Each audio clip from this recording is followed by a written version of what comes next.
በስመ አብ ወወልድ ወመንፈስ ቅዱስ አሐዱ አምላክ አሜን። መልክዐ ቅዱስ ጊዮርጊስ ሰማዕት ሰላም ለጽንሰትካ ንልደትካ ኦ ቅዱስ ጊዮርጊስ አቦይ በአምላክ በኢየሱስ ክርስቶስ በዓል መስቀልና ብክብሪ እመቤትና ድንግል ማርያም ክብሪ በዓል ዕለት ዝገጠሞም ክቡር ጽንሰትካና ብሩኽ ልደትካ ሰላም ሰላም ሰላም እብል። ኦ ቅዱስ ጊዮርጊስ ጨካንና ቁጡዕ ብዝኾነ ብድድያኖስ አደባባይ ፍሉይ ተአምራት ከም ዝገበርካ ብንግሆና ብምሸት ብኾንቲ ነገር ዝለዓሉኒ ጸላእተይ ኩሉ ከም ሓመድ በኒኖም ከም ትኪ ተኒኖም ይጥፍኡ አሜን። ሰላም ለዝክረ ስምከ ኦ ቅዱስ ጊዮርጊስ አቦይ ንስምካ አጸዋውዓ እና ነተቋላዘመው ለተለሸለሸው ናይ ርእስኻ ጸጉሪኻ ሰላም እብል። ብሩህና ጽዱል ዝኾነ ገጽካ እና ርእስኻ ሰላም እብል። ኦ ሰማዕቱ አምላካዊ ስልጣን ሓይሊ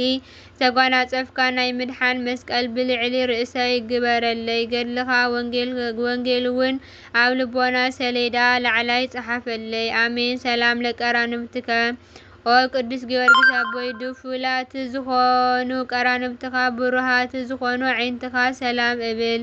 ናይ ሮማን ክፋል ዝመስሉ ጉንጭኻ እና እዛንካ ሰላም እብል። ኦ ቅዱስ ጊዮርጊስ አቦይ ናይ ሰማዕታት ኩሉ ሓለቃ ከምዃንካ ቀዲሙ ሰብአ ነገስታት ከም ዝመሰልካዮም ነበልባላዊ ዝኾነት ጸሎትካ ጸላእተይ ደምስሶም አሜን። ሰላም ለአናፊከ ኦ ቅዱስ ጊዮርጊስ አቦይ ከም ቀይሕ ሓሪ ፈትሊ ኩብ ዝመስሉ ኣኽናፍርካ ኣናፍካ ሰላም እብል። ከምኡ እውን ዝጻዕደው ኣስናንካና ኣፍካ ሰላም እብል። ኦ ተአምር ሰራሒ ሰማዕቱ ቀዲሙ ናይ ወዲ ቢፉሞንን ካብ ስሕበት ሓጢአት ሰውነቱ ከም ዝቀደስካያ መንግስተ ሰማያት ንምውራስ ብቑዕ ክኸውን ሰውነቱ ፍጹም መቕደስ ቀደሶም ካብ ሓጢአት ርክሰት ንጹህ ግበረኒ አሜን። ሰላም ለልሳንከ ኦ ሰማዕቱ ቅዱስ ጊዮርጊስ አቦይ ናይ ምስጋና አውታር መዝሙር ዝኾኑ ቃልካ እና አንደበትካ ሰላም እብል። ናይ ምስጋና ቁርባን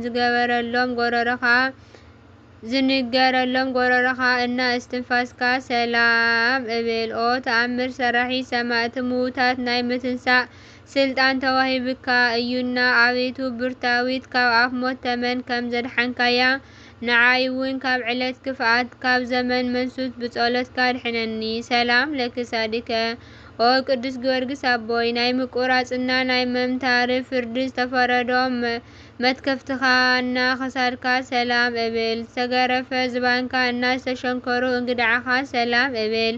ኦ ሃያሉ ሰማዕት ኣነ ምስኪን ኣገልጋሊትካ ካብ ሃይማኖት ነጻ ኮይነ ካብ ምግባር እጦት ክተድሕነኒ ምእንታን እልምነካ ኣለኹ። ክዳኑ ተጋድሎኻ ብጽቡቕ ክርስቶስ ደመ ሓጺብካ ከአላውያን ነጠቕቲ ካብ ከሓቲ ሽፍታ ሓሊኻ ክቡር ክዳንካ ብክብሪ ንምክዳን በቂዕካ ኢኻ። ሰላም ለህንጽከ ኦ ቅዱስ ሰማዕቱ ጊዮርጊስ ዓሰርተ ኣእዳውካ ንዘንቀሳቕሶ ወርችኻ ሰላም እብል። ዳግም እውን ናይ ተአምራትካ መምህር ዝኾኑ ክንድኻና ኢድ ኩርናዕኻ ሰላም እብል። ኦ ተአምር ሰራሒ ሰማዕቲ ናይ ገድሊ ህይወት ስነ ተጋድሎኻ መድሓኒት ክኾነኒ ምእንታን ፈጺመ ልምነካ ኣለኹ። ሰላም ለእመትከ ኦ ቅዱስ ጊዮርጊስ አቦይ ንኽብርቲ ክንድኻ እና ተሓባባሪት ንዝኾነት መዳፍካ ሰላም እብል። ከምኡ እውን ንኣጻብዕትኻ እና ከም ዕንቂ ፈረጥ ንዘብርሁ ናይ ኢድካ ኣጽፋር ሰላም እብል። ኦ ተአምር ሰራሒ ሰማዕቲ ናይ ሰማዕታት ናይ ጭፍርኦም ኩሉ ሓለቃ ኢኻ እና አቤቱ ብጥበብካ ባሕሪ ሓዘን ኣሕልፈኒ። ብባሕሪ ላዕሊ ምኻድ ዘይለመደ ናይ ባሕሪ ጠባይ ክፈልጥ ኣይኽእልንና። ሰላም ለጎብከ ኦ ቅዱስ ጊዮርጊስ አቦይ ከም መስዋእቲ ንዘንጸባርቕ ከርስኻ ሰላም እብል። ዳግም እውን ሓደ ብርለ ጽሩይ ዝኾነ ልቦናኻና ንኽልቲኡ ኾላሊትካ ሰላም እብል። ኦ አቦይ ቅኑዕ ቅዱስ ጊዮርጊስ ብህያው ክርስቶስ ህያው ኢኻ እሞ ሓመዱ ሳዕሩ ቅጠሉ ናይ መዓዛ ሽታ ልቦና ናብ ዝምስጥ ሃገርካ ብኣንበላይ ፈረስካ ኣፋጢንካ ክትወስደኒ ምእንቲ እልምነካ ኣለኹ። ሰላም ለሕልናኸ ለህልናከ ኦ ቅዱስ ጊዮርጊስ አቦይ ንውሽጣዊ ገንዘብካ ሓሳባትካ ኩሉ ኮቶ ክእለት ዘይብለይ ደፊረ ሰላም እብል ኦ ቅዱስ ተኣምር ሰራሒ ሰማዕቲ ሓድሽ ናይ ወይኒ ድርሰት ብምክትታል ኣስትየኒ ዝነበረ ናይ ወይኒ ስዋ ምሳይ ኣሎ ኣነ እውን እኮ ሓድሽ ናይ ምስጋና ወይኒ ስዋ ከቅርበልካ እየ ሰላም ለህቆከ ኦ ቅዱስ ጊዮርጊስ አቦይ ንተኸበረ ኣቁያፅካ ንጽኑዕ ዝኾኑ ወገብካ ሰላም እብል ምስ ክልተ ኣጋርካ ንኣብራካ ሰላም እብል ኦ ተኣምር ሰራሒ ሰማዕቲ ናይ ምኽሪ እና ናይ ጥበብ መርከብ ኢኻ እሞ ካብዚ ዓለም ናይ ጸልማት ጻዕሪ ምስ ብሓይሊ ጸሎትካ ተድላ ደስታ ናብ ዘለዋ ናይ ሰማያዊት ጉባኤ ኣዕርገኒ ሰላም ልሰኮናከ ኦ ቅዱስ ጊዮርጊስ አቦይ ካብ ክልተ ተረከዝካ ምጫማኻ ሰላም እብል ንዝኸበረ ዕንቁ ንዘብርሁ ንእግርኻ ኣጽፋር እና ንኣጻብዕትኻ ሰላም እብል ኦ ተኣምር ሰራሒ ሰማዕቲ ደቁ ንምሰሶ ብምልምላም ተኣምራት ገሊጽካ ኢኻ ካብ ጽኑዕ መከራ ብጸሎትካ ኣድሕነኒ ሰብ እውን ንስቃይ ንዘብጽሑ ጥምየት ቸነፈር ካብኡ ይወፅእ እዩ ሰላም ለቆምከ ኦ ቅዱስ ጊዮርጊስ አቦይ ዘንበባ በቀልቲ ንዝመስል ስነ ቆምካ ሰላም እብል ስለዚ ንስነ መልክዕኻ ንምውፃእ ነብስኻ ሰላም እብል ኦ ተኣምር ሰራሒ ቅዱስ ጊዮርጊስ ናይ ምስትውዓል ጥበብ መኸታ ኢኻ እሞ ደመና ዝናብ ከም ዝዝንብ ፍጹም ዝኾነ ናይ ህይወት መንፈስ ካብ ፈጣሪ ለኣኸልና ኣሜን ሰላም ለግንዘተ ስጋከ ኦ ቅዱስ ጊዮርጊስ አቦይ መካነ መቃብርካ ኣብ ልዳ ዓዲ ንዝርከብ ግንዘተ ስጋኻ ሰላም እብል ካብ ቅድስቲ ድንግል ፍልሰት ምስ ተሓባበር ፍልሰትካ ሰላም እብል ኦ ተኣምር ሰራሒ ናይ እልፍ ኣላፋት ጭፍራ ሓይሊ ሓለቃ ከም ምዃንካ መጠን ሕብሪ መልክዓ ምስትያት ጠፈራ መብረቅ ናይ ዝኾነት ብርሃናዊ ኣዳራሽካ ብረድኤትካ ስሒብካ ናባትወኒ እኮ ቅዱስ ጊዮርጊስ አቦይ መጽሓፍትን ድርሳናትን ብምብዛሕ ዘይኮነ ብንእሽተይ ቃላት ጥራሕ ብኣፍ ምስጋና ከቅርበልካ እየ ኦ ተኣምር ሰራሒ ሰማዕቲ ፈዋሲ ድውያን ከም ምዃንካ ካብ ዒፍ ሕማም ፈዊስካ እተድሕኒኻ እሞ ልመናይና ጸሎተይ ኩሉ ግዜ ሸለል ከይበልካ ስምዓኒ ካብኡ ሽሕ ዝቑጸሩ ፍሉይ ነገራት ይተሓላለፉ እዮም ሰላም ለከ ናይ ልዳቅ ኦ ቅዱስ ጊዮርጊስ ንዓኻ ሰላምታ ይግባእ ኦ በዓል ፈረስ ቅዱስ ጊዮርጊስ ሰላምታ ንዓኻ ይግባእ ኦ ናይ ጥበብ መርከቢ ቦታኣ ሰላምታ ንዓኻ ይግባእ ሰላም ለከ ስለ ኢየሱስ ክርስቶስ ምስክርነት ፍሉይ ስቃያት ዝተዓገዝካ ኦ ቅዱስ ጊዮርጊስ ሰላምታ ይግባእካ ስጋኻ ን46 ክፍሊ ዝተከፋፈለ ኦ ቅዱስ ጊዮርጊስ ናርዶ ዝበሃል ናይ ሽቶ ኣበባ ንላዕሊ መኣዛኻ ይጥዕም እዩ እና ሰላምታ ይግባእካ ኦ ቅዱስ ጊዮርጊስ አቦይ ጥበብ ኣዕበያትካ መሕደሪኣ እውን ጌራትካ ብዝተዋሃብካዮ ቃል ኣእምሮ ብታ ሰበይቲ ዝገበሮ ጸላኢ ሰናይ ኣውፅኢኻ ሰዲድካዮ ኦ ቅዱስ ጊዮርጊስ አቦይ ስለዚ እውን ስመ መንታ ተባሂልካ ሰላም ለከ ኦ ቅዱስ ጊዮርጊስ አቦይ ናይ መዘከርታኻ ዜና ብጣዕሚ ንዝጥዕሞ ፈጺሙን ዘንጸባርቕ ሰላምታ ይግባእ ጨና መኣዛኻ ካብ ዱር ኣበባታት ሽታ ንላዕሊ ዝጠዓመ እዩ ኦ ቅዱስ ጊዮርጊስ አቦይ ዕንቁ ባሕሪ ኢኻ እኮ ሰላም ለሃገሩ ስለ ቅንዕቲ ሃይማኖት ነፍስኻ ሕሊፍካ ዝሃብካ ኦ ቅዱስ ጊዮርጊስ አቦይ ሰላምታ ይግባእካ ኦ ቅዱስ ጊዮርጊስ አቦይ ፍሉይ ቅመም ተቀሚሙ ከም ዝስራሕ ሽቶ ንላዕሊ ብብዙሕ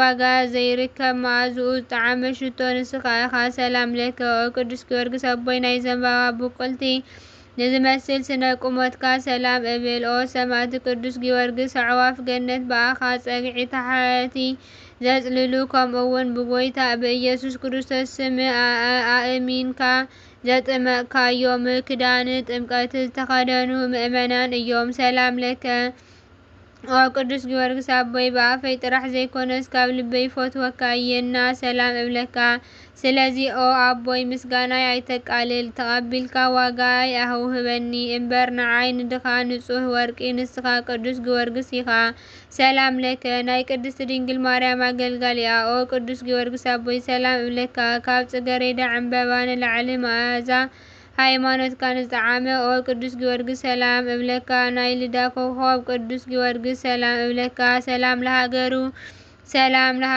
ሰላም ንደብሩ ሰላም ንመቃብሩ ናይ ኣምበላይ ፈረስ እግሩ ጠጠው ብዝበለሉ ብኡክ ብከናፍሩ ይስዓመኒ ናይ ሃገሩ እውን ይውሰደኒ። ናይ ቅዱስ ጊዮርጊስ ፍቅሩ ብጣዕሚ ኣጨኒቆኒ እዩ። ኦ ፍጡነ ረድኤት ንድኹማት ንብርቱዓት ንምርዳእ ቀልጢፍካ እትበጽሕ ኦ ቅዱስ ጊዮርጊስ ኣቦይ ለዋህነትካ በጎነትካ ካብ መጠን ንላዕሊ እዩ እኮ። ኣማላድነትካ ዝኣምኑ እውን ኩሉ ነፍሲ ዋሕዝ ጠበቓ ኢኻ እኮ። ካብ ቂም በቐል ንጹህ ብምዃን ከም ክብርቲ እመቤትካ ድንግል ማርያም ሩህሩህ ልቢ ኢኻ እና ኦ ፍጡነ ረድኤት ኦ ቅዱስ ጊዮርጊስ ኣቦይ ካብ ላዕሊ ዘሎ ካብ ሰማይ ካብ ታሕቲ ዘሎ ካብ ምድሪ ብብዙሕ ወገን ንምርዳእ ቀልጢፍካ ኣበጻጽሓኻ ናይ ኤፍራታ ርግብ ዝተባህለት ከም እመቤትካ ማርያም እዩኮ። ብምዃኑ እውን ብኢድካ በቴዎብስትያ ስም ከም ስምካ ማዕርነት ናይ በዓል ማልነት ስምካ ክትህበና እውን ቃል ኪዳን ክትኣትወልና ማልደካ ኣለኹ። ኣሜን። ኦ ፍጡነ ረድኤት ኦ ቅዱስ ጊዮርጊስ ኣቦይ ንዓኻ ብምእማን ዝጽውዑኻ ኩሉ ቀልጢፍካ ክትበጽሖም ካብ ኣውሎ ንፋስ ንላዕሊ ዝቐልጠፈ ጉያ እዩኮ። ኦ ቅዱስ ጊዮርጊስ ኣቦይ ኩሉ ግዜ ጸሎተይ እና ቃለይ እውን ናይ ልመናይ ኣውያት ክትቀበለለይ ምእንቲ ንቕረታ እና ንምሕረት ቀልጢፍካ ናባይ ቅረብ። ኦ ፍጡነ ረድኤት ቀልጢፉ በጻሒ ኦ ፍጡነ ረድኤት ቀልጢፉ በጻሒ ኦ ቅዱስ ጊዮርጊስ ንጸላእቲ መቀለዲ ኣይትግበረኒ ንተናኾነኒ እውን መጽረፊ ኣይትግበረኒ ንኽፉእ ጎረቤት እውን መቀላለዲ ኣይትግበረኒ። ኦ ኣበይ ቅዱስ ጊዮርጊስ ናይ ልበይ ሓዘን ክነግረካ ቀልጢፍካ ስምዓኒ ነገረይውን ስምዓኒ። ኦ ዝሓዘኑ ተረጋግዕ ናባይ ቅረብ ኣብ ጥቓይ እውን ተረኺብካ ኣለኹልካ በለኒ። ኦ ፍጡነ ረድኤት ቀልጢፉ በጻሒ ኦ ቅዱስ ጊዮርጊስ ሕዚ እውን ንጸላእተይ መቀለዲ ኣይትግበረኒ። ኦ ኣቦይ ቅዱስ ጊዮርጊስ ዝነግረካ ብዘይ ምንዓቕ ተቐቢልካ ጓለይ ፈታዊተይ ኣገልጋሊተይ ተኣዛዚተይ በለኒ። ኦ ፍጡነ ረድኤት ቀልጢፉ በጻሒ ኦ ቅዱስ ጊዮርጊስ ከመ ወይኒ ስዋ ልቢ ደስ ተብል ኢኻ እኮ ሓዘን ተራሳስዕ ኢኻ። ኦ ቅዱስ ጊዮርጊስ ኣቦይ ልመናና ቀልጢፉ ልመናና ቀልጢፍካ ስምዓና። በባሕሪ ንዘንሳፍፍ በየብስ ካብ ምዝውዋር ኩሉ ቀልጢፍካ ርድኣና። እምነትና ኣባኻ ጌርና ኣለና ኢና ኣሜን። ኦ ፍጡነ ረድኤት ናይ እግዚኣብሔር ሓቀኛ ምስክሩ ኦ ቀልጢፉ በጻሒ ሰማዕቲ ሓያሉ ቅዱስ ጊዮርጊስ ብዕለቱ ረድኤትካ ኣይፈለየና። ናይ ዝዓለም ነጋዲ ብዘይ ትርፊ ምውፃእ ምእታው ከንቱ ድኻም እዩ እሞ ኣሜን። ኦ ፍጡነ ረድኤት ብችግር መከራ ጊዜ ካብ ዓይኒ ጥቐሻ ንላዕሊ ንምርዳእ ቀልጢፍኪ ትበጽሒ ኦ ቅድስት ድንግል ማርያም ኣብ ናይ ላባ ገዛ ከሎን ያዕቆብ ረዳኢቱ ንስኺ ነርኪ ኢኸኮ። ኦ ድንግል ብፍጹም ሓሳባ ንኣኺ ዘይትፈትዩ ሰውነት ካብ ወገናታት ትደምሰስ ምንተኑ እሞ እመቤቴ ቅድስት ድንግል ማርያም ስለ ዝገበርክለይ ውዕለታ ኩሉ ከቶ ታይ ዓይነት ዋጋ ዝኸፍለኪ ምሕረትኪ ትፈትዊ። ኦ እመቤቴ ናተይ ሓጢኣት ተትከታተሊ ንሓንቲ ሰዓት እኳ ምጽናሕ ኣይምኽኣልኩን ነይረ። ምሕረትኪ ኣማላድነትኪ ገበረለይ። ሃይማኖት ስሉስ ቅዱስ ኦ ቅዱስ ጊዮርጊስ ኣቦይ ናይ ስሉስ ቅዱስ ሃይማኖት ተምህር ምስ ኣካላውያን ነገስታት 7 ዓመት ዝተጋደልካ ዓብይ ሓርበኛ ኢኻ እኮ። ብሓዊ ሓያሉ ቅዱስ ጊዮርጊስ ድኻም ዘይስምዓካ ትጉህ ሓረስታይ ኢኻ እና ንኻልኣይ ግዜ ከይጻልኡኒ ከይተናኾሉኒ ጸላእተይ ከም ትኪ ኣትኒንካ ከም ጉም ኣብኒንካ ቀልጢፍካ ኣጥፍኣዮም። 7 ዓመተ ቆራጽ ናይ እግዚኣብሔር ጭፍራ ቅዱስ ጊዮርጊስ ስጉኡ ብክፍሉ ናቆራረጹ ብሓዊ እናቃጸሉ ሓመድ ስጉኡ ብንፋስ እናበተኑ ዓለማውያን ነገስታት 7 ዓመት ኣሰቃይዎ። በዚ ኩሉ ዝተቐበሎ መከራ ብእግዚኣብሔር ክብሩ ዓብይ እዩ ብመጽሓፍ ከም ተመልከትናዮ ብእዝንና ከም ሰማዕናዮ ካብ ሰማዕታት ኩሉ በዓላውያን እና መናፍቃን ብጣዕሚ ዘፍርሕ ዓብይ በዓል ግርማ ሰማዕት ቅዱስ ጊዮርጊስ እዩ። ቅድስት ቤተ ክርስቲያን እውን ናይ ኢየሱስ ክርስቶስ ክቡር ሰማዕት ምዃኑ ኣሚና ብፍጹም ክብሪ ተኸብሮ እያ። አቤቱ ኦ አምላክና ንዓብይ ሰማዕት ንቅዱስ ጊዮርጊስ በአኻ ባለሟልነት በመናፍቃን እና በዓላውያን ናይ መፍርሒ ግርማ ከም ዝሃብካዮ ንዓና ናይ ወንጌል ደቅኻ ዝኾንና ኣገልገልትኻ ብግዙፍ ኣካል እና ብረቂቕ መንፈስ ክተናኸለና ብዝመፁ ጸላእትና ድል ናይ ምልዓል ኣክሊል ሃበና። አሜን አሜን አሜን። ኦ አምላከ ኦ ናይ ሊቀ መላእክት ቅዱስ ጊዮርጊስ አምላክ መሐረና። አቤቱ ናይ ቅዱስ ጊዮርጊስ አምላክ ያረበለና። አቤቱ ናይ ቅዱስ ጊዮርጊስ አምላክ ራህረልና። ኦ አምላከ ቅዱስ ጊዮርጊስ ንዓይንድኽምታ አገልጋሊትካ ምስ መላ ቤተሰበይ ምስ መላ ባሕስተይ ምስ መላ ህዝበ ክርስቲያን ካብ መከራ ስጋ ካብ መከራ ነፍሲ ሰውረና። አሜን። ወስብሐት ለእግዚአብሔር ወለወላዲቱ ድንግል ወለመስቀሉ ክቡር አሜን።